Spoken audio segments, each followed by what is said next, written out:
Hey everyone!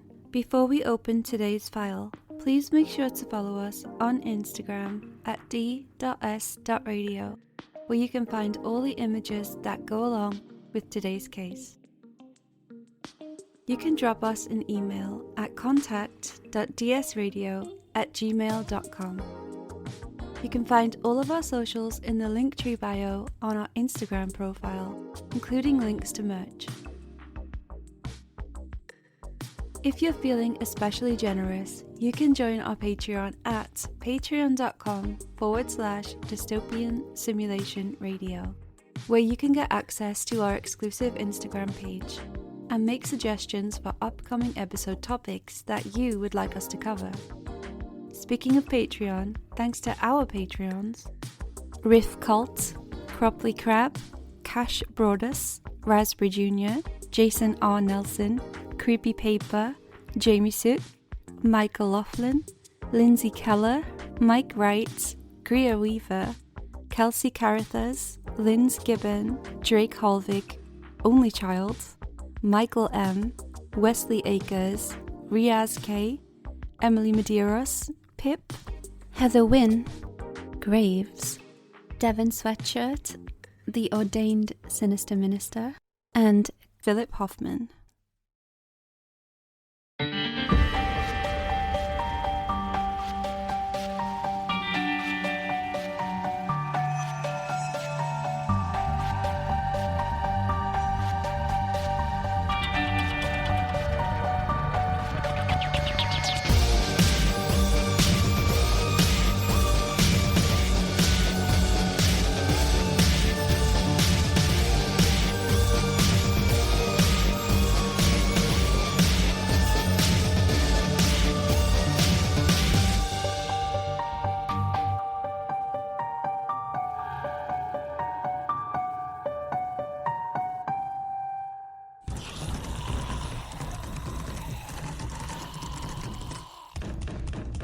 Hi everyone, and welcome to Dystopian Simulation Radio. I'm your host, Linz. And I'm your other host, Chris. How's it going, Chris? It's going pretty good today, down here in our little creepy little office where we talk about things like cryptids and Hulk Hogan. Yeah, our damp basement that we've boarded up to keep the zombies out since we are in the dystopian simulation apocalypse. Don't know if we ever talk about that much. How that we're just in a basement somewhere hiding from the outside world, which has become a bit of a nuclear wasteland. But that is what is happening. Yes. Yes. Yes. I said, how are you? And then that went really off the rails. Sorry. Yes, the traditional response. Sorry. How are you? Good. Had a birthday. Had an afternoon tea.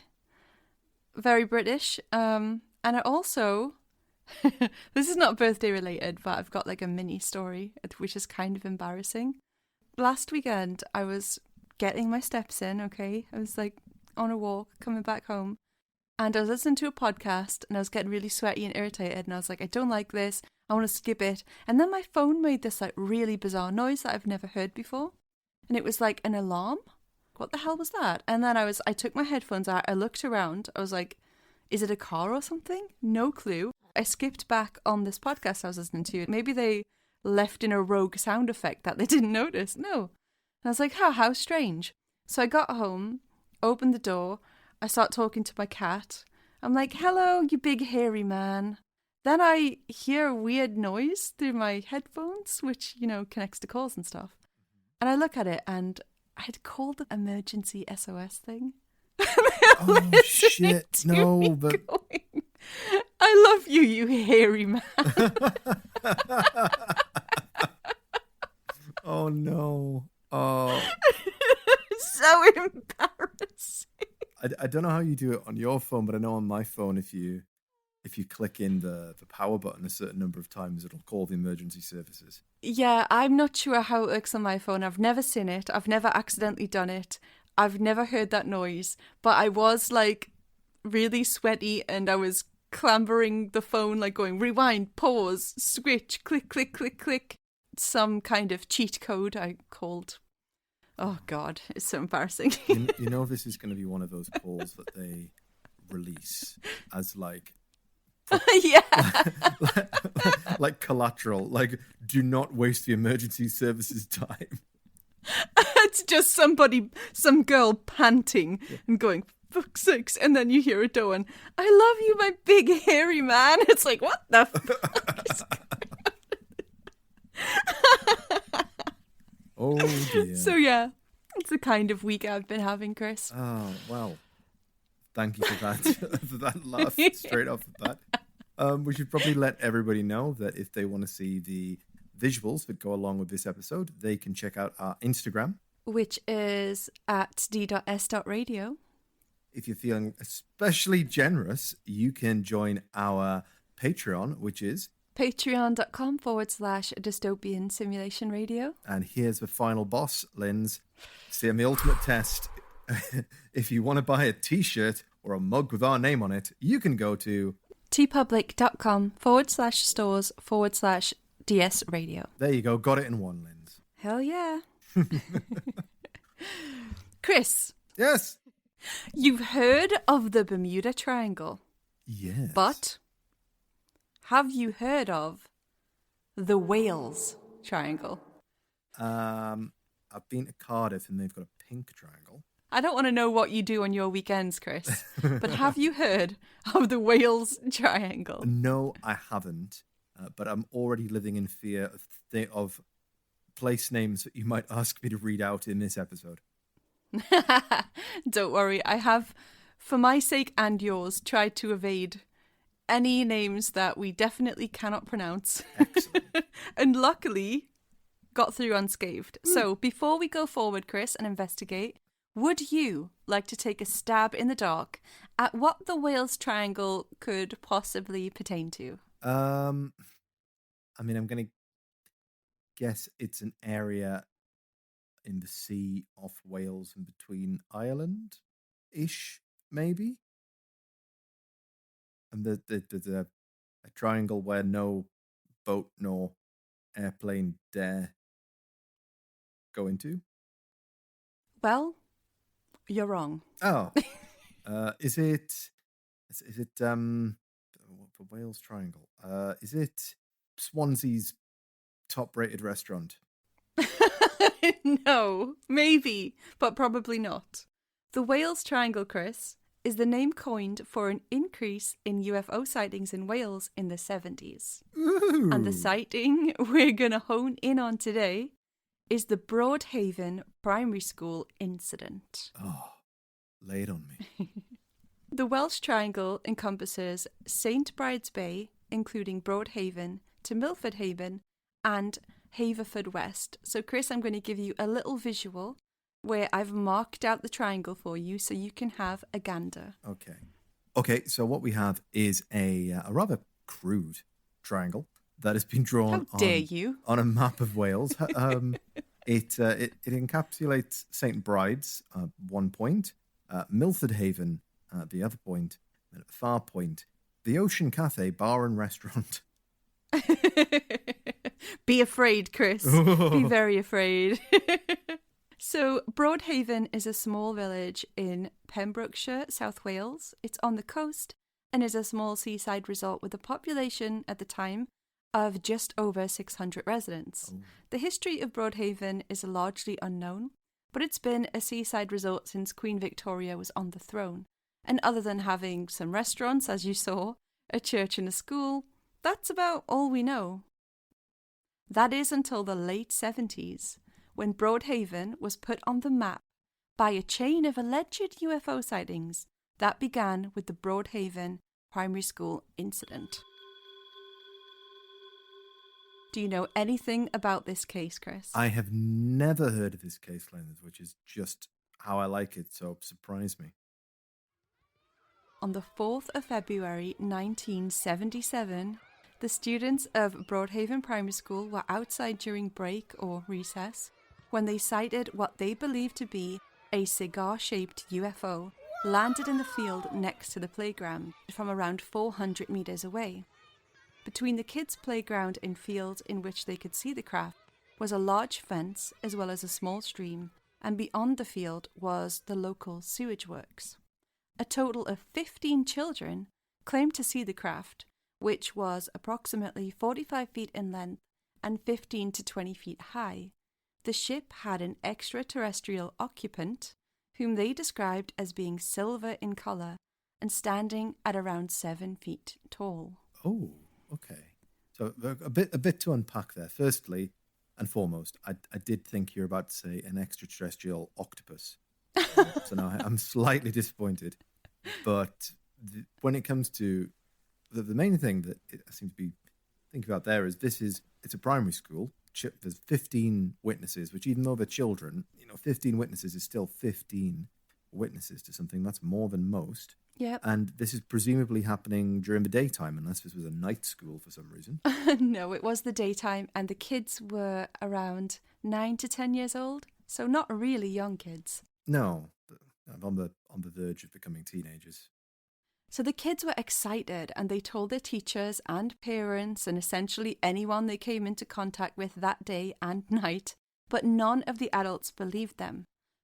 Frustrated that their collective experience wasn't being taken seriously, they eventually took matters into their own hands and handed a petition in to the local police demanding the incident be investigated. Yeah, fucking go, kids. Intrigued by the kids' relentless pursuit for answers about what they had seen, the headmaster split up the children and requested that they each draw what they had seen from memory, and was reportedly surprised that the children had sketched very similar crafts. The kids described the craft as silvery and cigar-shaped with a dome on top. One of the kids, 9-year-old Jeremy Passmore, gave quite a detailed description of the craft, describing it as silvery green and orange with a red light. He said it had a disc on the bottom and a dome on the top with a light on it. He described a man wearing a silvery green suit walking about the craft and said this sighting lasted for around 20 minutes. That's a long recess. Some of the kids said the craft may have been stuck in the bushes and struggling to take off. It then moved behind the bushes, possibly to conceal itself. Now, Chris... Sorry. I love that idea. This is a intergalactic cigar-shaped craft capable of, light speed travel defeated by a bush. Well, it happened to Atlantis in the last episode. So, well, true. We know how good a bush is at hiding. Oh, God. Anyway, moving on. So, Chris, we have a cute little video. Let's chat about it. Sure. I saw the spaceship. I didn't see the man. The spaceship, it looked a cigar shape with a dome on it. It had a yellowy, orange to red light on the top of it. How clearly did you see it? Well, I couldn't see its face because it was too far away. Oh, you say you saw a man as well, did you? Yes. And what about him? Well, he was too far away to be seen as well. My friend Philip here was trying to find a way over the stream, and I was looking at the bushes up the top of the trees. And then suddenly this silver cigar-shaped object seemed to pop up from behind the bushes and trying to take off. Then it disappeared again. Are you sure it wasn't perhaps just a helicopter or an aircraft from the airfield near here? A helicopter could land there, but that's private property over there. And if they landed there, they could be prosecuted. And with an aircraft, the only thing they could get in there was a Harrier. Were you frightened at the time? Yes. Why? Well, I thought there'd be a whole arm inside there or something. So first thing, obviously that little interview there with 3 of the children who witnessed the flight is that those children do not look 10. they're all wearing the traditional 1970s British uniform of a snazzy jumper, and they Yeah. especially that second boy looks around 45. So they're so cute. They look like little old men, and they speak kind of like little old men. I mean, they're older before their years in a good way. I mean, the way that last child came out was just like, Well, no, because that's private property over there. So it could be prosecuted. I know. Like, seriously, how were kids smarter back then, or just more eloquent, or what? Like, I don't get it. They just honestly, a group of little old men. We will link this in the Patreon, but once you see them, you'll know what we're talking about. It's really adorable. Yes, it's an adorable little clip, but all of these children seem steadfast in it that what they saw was real, and it wasn't anybody from the nearby army base, which is, the logical thing that you might attribute this to. Yeah, so would you like to see a collection of the sketches the kids did, Chris? Oh, yes, please. So, if you thought that they didn't look like children in the clip and they looked like little old men, well, the pictures will remind you of how childish they actually are. So if you could describe some of these to the listeners, Chris. Okay. Well, these are shit. I mean, come on, try harder, kids. No, these are actually some fairly consistent interpretations of this craft. Although I wouldn't necessarily call it cigar-shaped in any of this. In the second picture that you sent through, you can see it being much more cigar-shaped. But in this sort of four-piece one that you've sent through, they all look like regular old flying saucers as opposed to cigar-shaped. Yeah. And the head teacher said that he was shocked at how similar they were. And it's like, not to discredit the kids or him in any way, but I mean, my guy, it's a UFO. Like, it's exactly, if someone asked you to draw a UFO, it's exactly what you're thinking of right now. It's what you would draw. Yeah, they haven't broken the mold of anything. Disc with a dome. No, there is one picture that is by a little kid I think he's called David Davies. And he's definitely drawn a cigar-shaped craft. It's very hot dog-like. But the others... He also, with a name like David Davies, presents an antique show midday on BBC Two. And his flares and his snazzy jumper. Yeah, that is much more of a cigar-shaped craft, and it does also appear to be stuck in the shrubbery as well. Yes, I think it's a good depiction of what the kids were talking about. But you can see some little beings there, Chris. A couple of the kids have drawn little beings. Yeah, there's a little silver boy up in the top right-hand corner who resembles somewhat a Cyberman from Doctor Who. And then in the bottom, there's a sort of... Is he against a wall? Or is he against a lineup? Like, like the... I think it's a lineup thing to show height. Is right. Like a kid's version of that. I think that's what it's supposed to be, which is very cute. No, I feel like I might have just hit on something slightly there, which is that one up at the top, maybe just because it's grey and it's blocky, but it does resemble a Cyberman.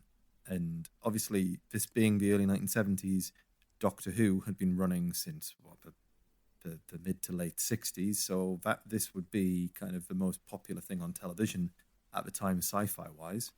What was this, 75, did you say, Linz? 77. 77. So depending on what month this occurred, Star Wars wasn't even out yet, the poor bastards. So, they just had Doctor Who to go off, really, I suppose. So yeah, I suppose that could be a potential inspiration when you see these type of things, but having watched through most of it myself when I was a kid, there wasn't many UFOs in it. There was more like spaceships as opposed to discs. Well, nice insight from a man who actually watched the old Doctor Who. I've never seen it. I'm very sad. I know what it is, never seen it. A Bufora coordinator. Do you remember Bufora, Chris? I called them in a previous episode. You haven't been harassing that poor lady again, have you? No, I have not. This time what did she say? Do your research. I did my research. Yeah. So, a Bufora coordinator named Randall Jones Pugh, as well as a reporter for the Western Telegraph, Mr. Hugh Turnbull, was accompanied by one of the witnesses, 10-year-old David Davies, our favourite child of the group, to the location of the sighting. They found no imprint on the ground that one would expect to be left behind by a large craft, nor any other evidence. However, it is important to note that the night before it had rained heavily. So according to Davies, decades later when he was interviewed as an adult, although there were no tracks to be found, a telephone pole appeared to have been knocked or dislodged and was leaning at a 45-degree angle. So I guess he's trying to say that, although there was nothing on the ground, it appears that when this craft took off, it might have knocked one of the telegraph poles. Decades later, he's still sticking with that story. He would actually go to become like really into UFOs and aliens, unsurprisingly. And not only did he become hyper-focused on UFOs, but he was also the target of bullying later in school because of it. And he said of his negative experiences, Chris, "So many people are ridiculed for saying they've seen a UFO," he said, describing his secondary school life as a misery. "I was beaten senseless purely because of what happened to me. It would have been much easier to take back my story." Oh, poor David Davies. So the school administrator at the time, Liz Philpott, wanted to eliminate the theory that a tanker from the sewage works nearby had driven down to the field. The workers said that it wasn't possible and they hadn't done such a thing that day. The kids wouldn't have mistaken farming equipment for a UFO either, as the majority of them were from farming backgrounds. This case inevitably blew up, and the kids were contacted for interviews from groups and media outlets around the globe. So, after this media hype, other people in and around the area started to have their own experiences, Chris. Oh, yes, this is a triangle after all, isn't it? Exactly. Local hotel owner Maureen Dieter began having paranormal experiences of her own, which started after she stepped out one night for some fresh air and looked up to see a cylinder-shaped object with the lights on it speeding through the night sky. The object was hurtling at such a speed, she only saw it for a few seconds before it disappeared. Around a mile south of Broadhaven is a little place called Little Haven, and like a virus, these strange sightings began spreading to the surrounding areas.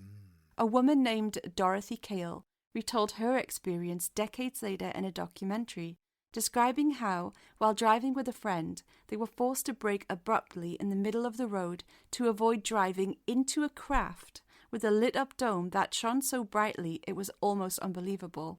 This encounter was preceded by flashes that, quote, lit up the whole village. The more I searched for UFO sightings in Broadhaven in 1977, the more I found.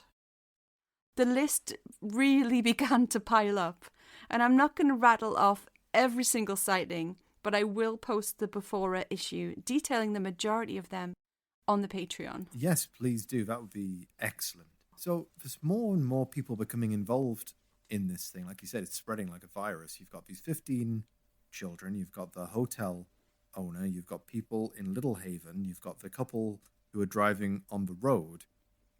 I mean, one of the things of UFO sightings is that, you know, a lot of the time there's a single witness or a single sort of family of witnesses, if you will. But here it's quite a disparate amount of witnesses who are seeing this very similar craft as it's being described. Seriously, it's actually crazy. And like in the span of a year, starting with that primary school sighting, there was so many sightings over the coming, like the months afterwards. For like a year. Wow. There were so many sightings. It's insane. So people in Broadhaven and within the Triangle were seeing these unexplainable things in the sky at all times of the day and night over the months. From Mrs. Josephine Hewitson, who saw a 35-foot jelly mold-like craft parked in a field across from a garden at 7:50 a.m. on a Saturday morning, to a group of teenagers out on an evening searching for a UFO encounter of their own, a sphere-like silver craft mimicking their movements. I love all the detail, especially that first one there. You could tell that she was just furious. Like, it's 7:50 a.m. My children are still asleep, and you're going to park your jelly mold-shaped craft in that field? 7:50 a.m. Like, do these things not rest? Seriously, it's Saturday. It's like cartoon time. Yeah, come on. So people saw silver crafts of all different shapes and sizes. Some 36 feet tall, some 4 feet tall. They saw pulsing lights in the skies and even humanoid creatures inside the crafts, and sometimes even pottering around outside. Some described these beings as faceless, creepy. Some of them as having long arms and being dressed in boiler suits. Some were described as 3 feet tall, and others extremely tall, and most of them clad in these silvery suits. Now there's this one family called the Coombs family, and they had a particularly insane group of encounters involving the local beach and the Ripperston farm area. So Mrs. Coombs' twin daughters saw a figure in a silver suit with a, quote, square face, plodding around and being picked up by an alien craft in a field near the beach. The craft left behind what they described as a red square box that hurtled itself into the sea. The only thing left behind were a set of these big footprints. Several months later, they would see more strange activity on the seashore when they watched a disc-shaped object hurtle through the sky at great speed and enter the cliffs. The closer they got to the rocks to investigate, they witnessed what I can only describe in our own special dialect, Chris, as geet mental Jesus shenanigans. To translate to anybody not from Newcastle, that means absolutely unbelievable goings on. So Mrs. Coombs watched as a couple of strange-looking fellas with long rectangular heads potted around in front of a magical door and even walked on water, Chris. Okay. What's so magical about this door? Well, when it was opened, all you could see in it was black. It was like a regular door. But when it was open, it was just blackness. And it disappeared. Oh, they just had this on the beach. I think it was like in the rocks. It was like, it was there, they were opening it, doing things, and then it was gone. Everything was gone. Oh, of course. Like, I have never, in all our time looking at these cases, I've not heard a story like that. What is this? What is happening?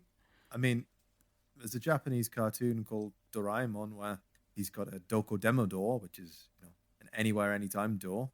You can open it and be anywhere you want, which sounds like a wonderful idea to me, but I've never heard that sort of reported in an alien encounter. I love Doraemon so much. He's an alien too, come to think of it. Alien cat robot. Yeah, I think they've been consuming too many things like Doctor Who and Doraemon. So Chris, I'm really not exaggerating when I say that if we tried to cover all of these stories in great detail, we would be here all day long. So we will let the listeners do some further reading on this one with the links that we will definitely provide. So Chris, there was so many UFO sightings in the Welsh Triangle that holidays to the area were being offered. So let's take a look at this video from the time. Oh, yes.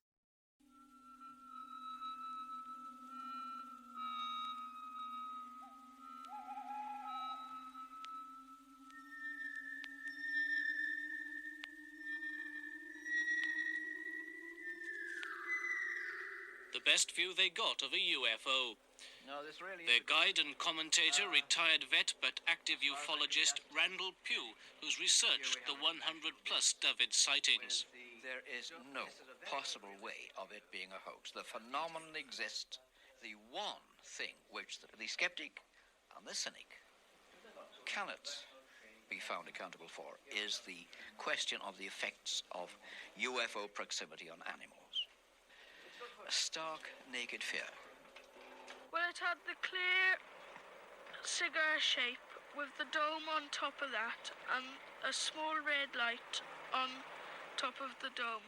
The scare really started exactly a year ago when Broadhaven school children saw a spaceship land near their playground. Yeah, it's great. The spotters didn't spot anything as exciting, but they did hear of the strange goings-on at Ripperston Farm, Dale. Nice to see you again, Dave. Oh, golly, your hands are cold, lass. Yeah, I'm saying. Well, anyway, these people are interested in your experience. Mrs. Coombs has seen things disappear into St. Bride's Bay and watched flying silver and orange balls pass her farm. And then after that came the silver-suited man, which was the most terrifying experience of it all. Where did he appear? In my window. But there were those people standing now. Excuse me. He was about 7 feet tall, and the width of the window, which is 3 feet wide. And he was there for about 2 hours. Worldwide, UFOs favour military and industrial complexes, but in the Dyfed Triangle, sewage farms are popular too. That's where Mark Marston was chased by a humanoid. This thing got up the hedge and it jumped over this gate. And I thought there was something wrong about it. Like no man could jump that gate. You know, and then he walked up. From Birmingham, Bristol, Taunton and Abertillery, why did they come? The opportunity to meet people who've actually seen UFOs themselves and to talk with them and discuss them. Have you seen a UFO? No, I've never been fortunate enough or unfortunate enough. Would you describe yourself as a believer?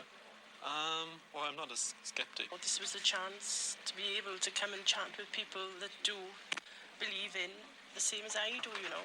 Have you seen something yourself? Yes. What? Two, like silver balls going zigzagging through the skies. Are you cashing in on a phenomenon?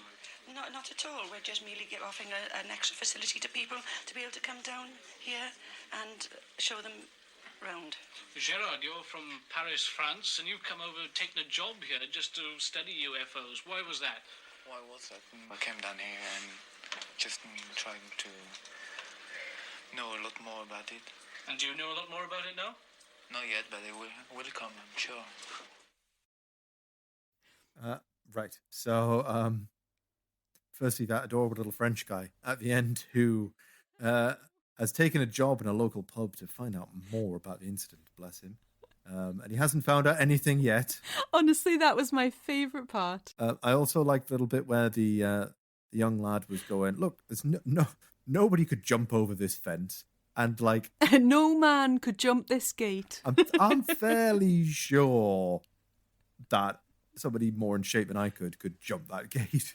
I was about to say, I think you could jump that gate. Maybe. You've got the height. You could definitely... When he said that, I was like, bless him, that poor child. He hasn't seen a Sasquatch before. But this is where, we always come to where we essentially, there's a bit of a pattern that emerges amongst these things. And this is where it can fork off one of two ways when it comes to money. Yeah. And either these incidents get monetized or they don't. And I think sometimes we've got a tendency to give more credibility to those that are not monetized. But in this case, it's the local council, it's the local pubs that are cashing in. It's not the children who originally reported it or seemingly any of these people. The only person who is involved in any way is that ufologist and Mrs. Coombs as well. Maybe she got a couple of quid for, going, oh, yeah, he was at my window for 2 hours. 2 hours. Couldn't find a camera. What were you doing that was so interesting, Miss Coombs? But yeah, you're right. People are starting to visit this part of Wales, which is, not many residents, probably not that many tourists, although they do have a hotel and such. But yeah, suddenly they're getting adorable little Frenchmen working in their pubs and all sorts of visitors. And later, there would even be a guy who wanted to write a book about it, who actually moved into a cottage there. So people are really attracted to this story, even now.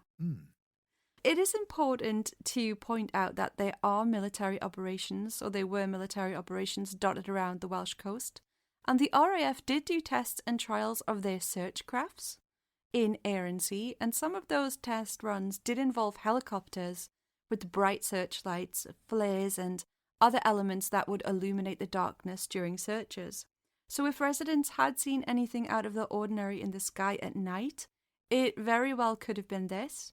Although the residents did say that they were used to seeing these drills and they did know the difference.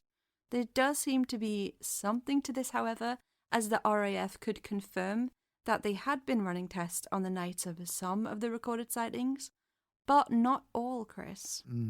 there were also clandestine US military bases in the area too.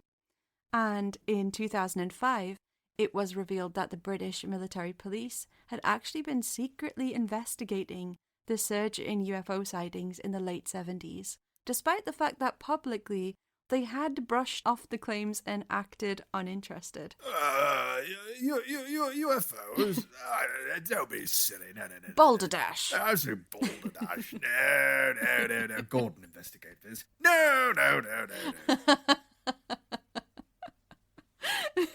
Gerald, bring me my big book of bloody UFOs. Can you imagine their research consisted of like, oh my God, I was going to say a Poundland UFO book. But I was thinking, right, the other day, Poundland, right, for American listeners, is what we call the dollar store. Yeah, but it's Dollar also Tree. like a really hilarious name if you're American. Poundland. I'm going to take you to Poundland. Oh, Taking you all the way down to Pound Town. God, baby. I just needed some basic stationery. But yes, we do call it Poundland, so have a laugh at that. But yeah, can you imagine their serious investigations is like a Poundland book of UFOs? Even worse is Pound Stretcher. What do you think about it that way? Pound Stretcher. That doesn't exist anymore, but that also sounds awful. Yeah. Damn. Okay. Yeah. Delicious. So, Chris, there were theories that what some people may have seen was a Harrier jump jet, which doesn't need much room to take off, so it can land and take off pretty much anywhere, and it can also hover. So it's kind of like a jet helicopter hybrid. Yeah. So if you could take a look at this video and just describe to the listeners what it actually moves like. Yeah. Okay, so in that little video that I just watched there, essentially, this is the Harrier jump jet is not really like any kind of jet that you're thinking of. They don't require a really long runway to land or take off. They can go vertically up and down. They can hover. They can land much like a helicopter can. So, yeah, I guess this is probably the most likely candidate if, you're talking about the fact that they can, all of the descriptions do kind of match this if you take this to be cigar-shaped, if you didn't notice the wings from a distance. Yeah, exactly. It does move in an unnatural way, or at least an unnatural way compared to a plane that we would have thought of. Funnily enough, in that very first video, they did mention a Harrier, didn't they? Somebody asked if they thought it could have been one, and it was poo-pooed because no, it was private property. You can't park that there, mate. Fuck off! But this would also make sense as to why this was like buzzing a road, if you know what I mean. Yeah. They were following the road along. They were trying to keep literally under the radar and then take off to a higher altitude later on. But you would have thought that somebody would have seen it. But this also has the dome on top. There's probably, although you can't really see anything in this particular footage, it wouldn't be hard to imagine there's a red light somewhere on the Harrier jet. That could have illuminated things. So, yeah, this is definitely the most likely candidate next to UFOs. And obviously, the pilots of these craft would wear Top Gun style clothing as well. Hopefully, they didn't wear sad 40-plus-year-old men clothes as in Top Gear. Pointed shoes and a button-up shirt.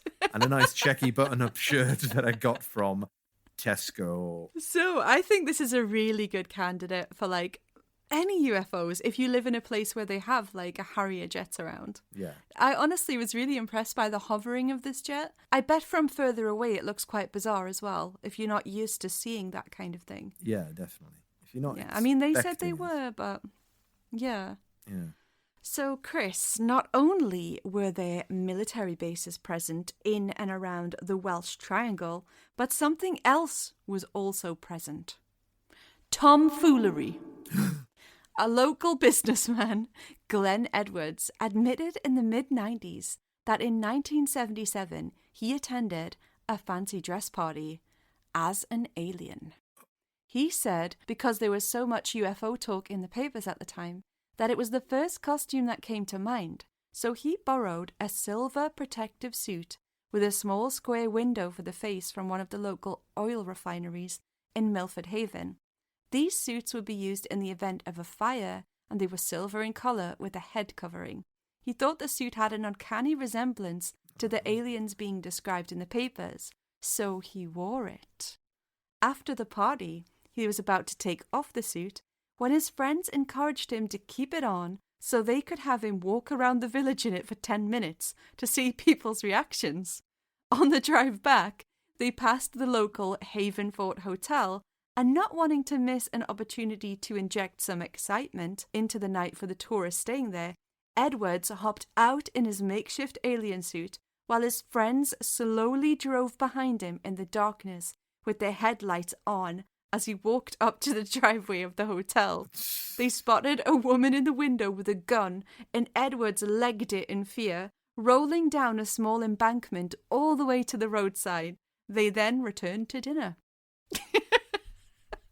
Put the gun down, dear. It's time for the next course. They were like, oh, shit. So, Chris, we got a picture of him. Thank God we have a picture of him here. Oh, yes. Hit me with it. Here he is. Now, that looks pretty alien. Oh, okay. Yeah. I mean, if you weren't expecting to see this, this would be very alien. I mean, the silver suit is classic sci-fi through and through, but the sort of welder's mask almost? I don't know how you describe it. It's like a helmet with a television on the front. I'm assuming this is, protective gear from fire, yeah. Fire. Fire. That'll do it. So it's like a stormtrooper welder. Disco welding stormtrooper. Yeah, it does. Now, other than a cheeky chap in an industrial safety suit, I don't have much explanation for the silver alien boys. However, when it comes to lights and shapes in the sky, I did find something of interest just to finish up the episode with. So I found this really interesting and insightful reader correspondence in an issue of North Wales Weekly News, which was published the 10th of February 1977. And I think the reader does a really good job at explaining unidentified aerial phenomena to the layman. Now, as a person who doesn't know shit about what I'm looking at when I cast my eyes towards the night sky and identify everything in two categories, plane or star, I actually found this really interesting. So, slightly long read, but just to close the episode for us, Chris, if you could read this to the listeners. Absolutely, not a problem whatsoever. Let's take a look-see. Those UFO reports. Sir, having lived in Dengawi for some 12 years, I still take an interest in that area, and I buy the Weekly News. I see in today's issue yet another report of a UFO. I wrote to the Weekly News in December explaining that the second sighting was almost certainly the very bright planet Venus, and the third UFO was almost certainly the same planet. The man who reported the December object said that when he looked at it through binoculars, it appeared triangular. This was because Venus and Mercury, as well, both exhibit phases like the moon, the phenomenon seen by Galileo in the early 17th century. At this time in question, Venus's phase was like that of the moon a little after the first quarter. This would produce the Diller effect. Bearing in mind the limited magnification of binoculars, the orange and white light seen by Miss Williams is easily explained by watching the rising or setting sun when the atmosphere is a little hazy. The sun appears orange and is red when the sky is a good deal less transparent. The same effect is visible in Venus's case because of the great brilliancy of this planet. Coupled size of the planet compared with the stars is again the result of the planet's brightness. It is due to an optical effect of the eye, which, for example, a little light bulb seems bigger than the same bulb when unlit.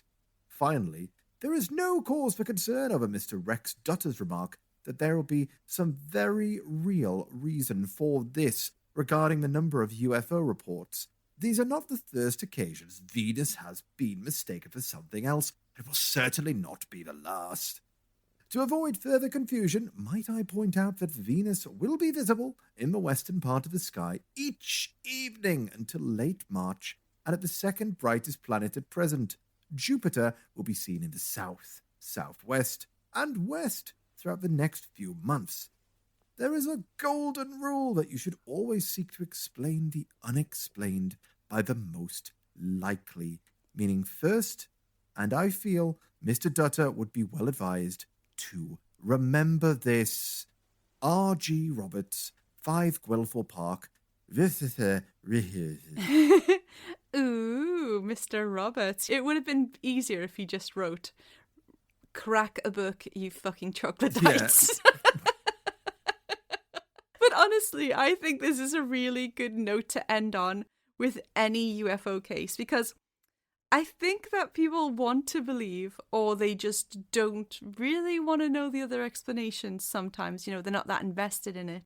So everyone's just like UFOs. Because remember when I was getting a flight and I took a video of a plane flying I was sitting on a plane on the runway, and there was a plane landing and coming towards us on the runway. So I zoomed in, I magnified it a lot, and I pressed record, and it looked like the classic UFO because the wings were facing forward. And I posted it on my Instagram as a little test to see what people would say, and everyone was so mind blown by this video. Yeah, that was just a plane landing in Schiphol. I mean, there's obviously a bias, and probably the easiest way to think about it for anybody out there is humans have a tendency to see human faces in things where there isn't. We recognize 2 eyes, a nose, and a mouth. And also, by that same virtue, if you are so minded as to be looking for a UFO, perhaps you've heard reports around the town, and you see a Harrier jump jet being tested that you don't officially know about, you might think that it is a UFO. Yeah. I mean, if I didn't know anything about Harrier jets, I'd be really freaked out to see a small jet hovering. I might not identify it as a jet right away. Especially in the late 70s, when this wouldn't have been as common to know about these things. Yeah. I think it was probably made in the 60s. That's damn impressive. But yeah, it is. It's amazing. But let's stop geeking out over jets. And that is the story of it's part of the story of the Welsh Triangle and its many, many, many, many, many, many, many UFO reports. Well, thank you very much for sharing it with me. I had bizarrely never heard of this case before, and it seems odd that I hadn't, because there's over 100 sightings taking place within this triangle and that time period. Yeah. So this is definitely one that's worth further investigation. I think we'll have to keep an eye out, see if anything else crops up in here. I'm sure David Davies is between looking for antiques, is also looking for UFOs on this particular topic. I'd love to have a chat with him on the podcast if he's willing. If you're out there, Double D, just let us know. We will have you on. Don't call him Double D's. I call him Double D, not Double D's. Or just one big mono boob. It's even worse. I don't know. But yeah, maybe we'll get in touch with him. Who knows? You're always welcome on here anytime, whether you want to be called Double D or not. Chris, you've just ruined the interview before it's began. Might relax him, you know? What a Double D. True. I mean, D-D? you know, some people like the friendly approach. Mr. Davies. Mr. Davies. I think that sounds better. You could do it in your voice, your newsreading voice. Mr. Davies, you claim that you have seen a UFO when you were a child. But you were a child, were you not? You appear to be 45 in this video footage of you in primary school. Chris, you got me. Well, I put me very firmly in the category of I want to believe in this one. I think the fact that the army bases around there, the US were doing stuff as well, these Harrier jump jets, it's too tantalizingly obvious an explanation to discount. But I do want to believe there's something more going on. At the very least, you do have evidence then of a real life, I wouldn't say conspiracy, but secret operations that are going on in Wales, which in itself is kind of interesting. But, you know, were they really sightings, or were people just... Was it a hysteria? Was it to bring some attention to the place, you know? With 100+ sightings, probably all of the above. I believe the kids saw something. I really do. Like, whether they knew what it was, or, like, whether they just, like, were mistaken, you know, or not. But I feel like maybe afterwards... I mean, there was a guy walking around in a safety suit scaring local business owners. So I think there was probably a lot of pranksters, and then there probably was a lot of things that people saw in the sky and went, the frick is that? And maybe they were looking up more around that time, you know. Maybe normally they weren't, but maybe people were casting their eyes to the skies in 1977 in Wales. Well, we're all looking down at our smartphones now, but yeah, back in the day, I mean, all they had to do was like go, oh, whew, that's a cumulus cloud. I think I'm with you, Chris. I'm going to have to try and read as many of these reports as I can. But there's definitely something with the Silver Boys and the Silver Craft. Who knows? If you know any other cases that have similar descriptions to this, please let us know on Instagram at d.s.radio. We always like to hear from you. Yes, we do. We always like to hear your feedback. You can comment on our Instagram, our Patreon. Yep. Awesome. Well, thanks for listening to my story tonight, Chris. I hope you enjoyed it. I certainly did. It's always good to hear about a case that you've never heard about before. I think the listeners will have enjoyed this one. There's a lot of extra reading, I think, to be done about this. And next time, I'm going to be coming to present a very interesting file, one that I've wanted to present for a while, about a certain individual who is immortal. Immortal? Okay. From a certain point of view. Oh, okay. You had me excited for a minute, but I'm still interested. I'm intrigued. All right, cool. Can't wait to see what you come up with, Chris. See what file you're going to dust off in a fortnight's time. Well, thank you very much for today's case, Linz. And don't forget, everybody, follow us on Instagram at d.s.radio. We'll see you next time. Bye.